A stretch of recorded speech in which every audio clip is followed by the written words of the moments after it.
Proteins are so diverse in nature. Depending upon their different characteristics, it is very difficult to classify correctly all the protein. So I have given you the view of few important types of classification here. So the four bases of classification are summarized here.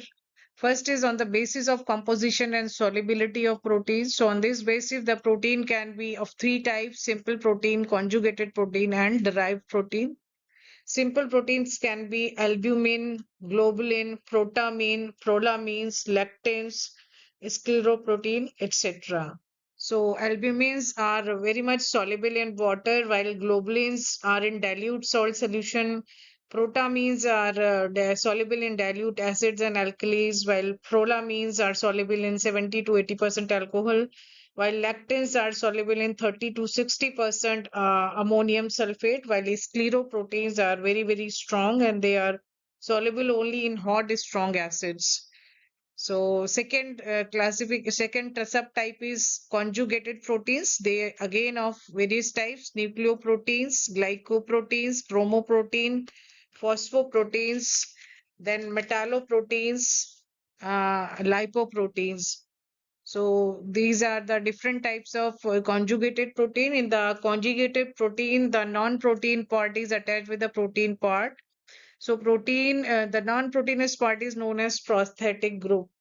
So, like for example, in the glycoproteins, so blood group antigen are the best example of the glycoprotein. Similarly, in the chromoproteins, like in hemoglobins, your hemoglobin ho gaya, visual purple, are some of the example of these chromoproteins. Similarly, phosphoproteins are the casein, milk casein protein is the best example of this phosphoprotein category. While metalloproteins, like your hemoglobin, tyrosinase enzyme contains the copper, then carbonic anhydrase enzyme contains the zinc. So these are the examples of metalloproteins. Similarly, lipoproteins can be your various type like HDL, 1, HDL, LDL, chylomicrons, etc.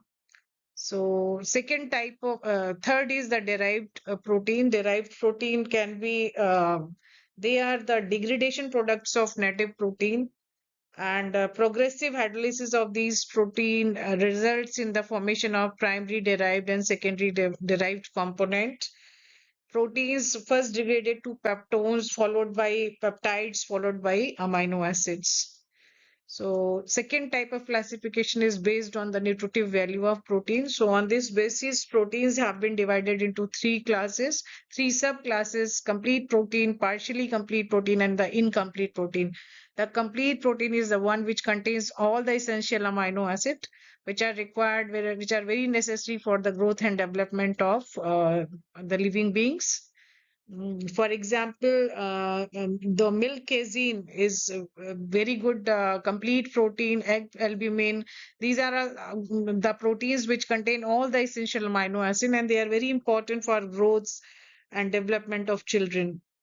Second is the partially complete. So these lack at least one amino acid and they cannot promote the body growth in children, but may be able to sustain the body weight in adults.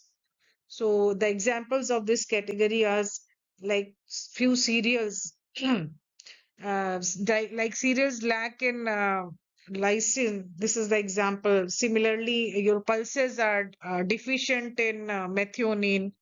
So third is the incomplete proteins. Incomplete proteins lack more than two or more than two essential amino acids, and they are also known as poor protein.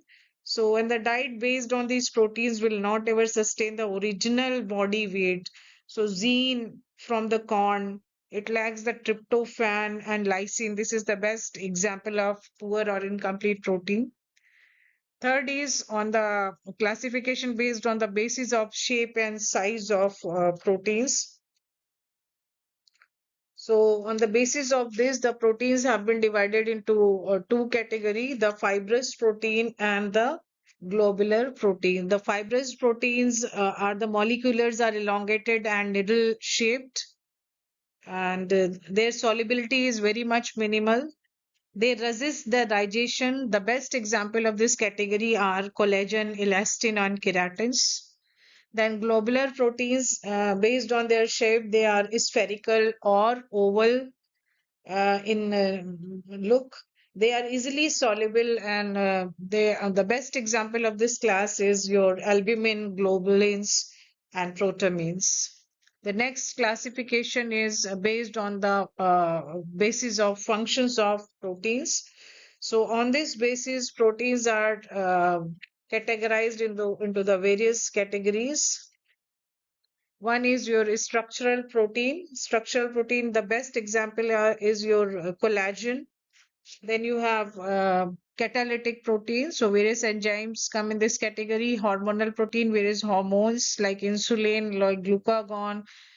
Defense protein, immune proteins are there. Transport proteins, the work for transportation of different substances like your albumin, blood clotting proteins are there, fibrinogen and all. Then storage proteins, storage perform the function of storage. Carrier proteins, receptor proteins, LDL receptor proteins are present onto the liver.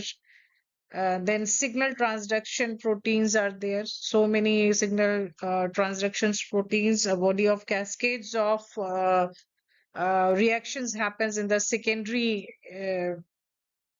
like messenger response. So these are all signal transduction proteins present into the cell. Buffer proteins are there. Albumin is the best buffer protein which contains lot of histidine. Then nucleoproteins are there. Then contractile proteins like in the form of actin and myosin. So this is the whole summary of various types of protein classified based on their different characteristics. Thank you.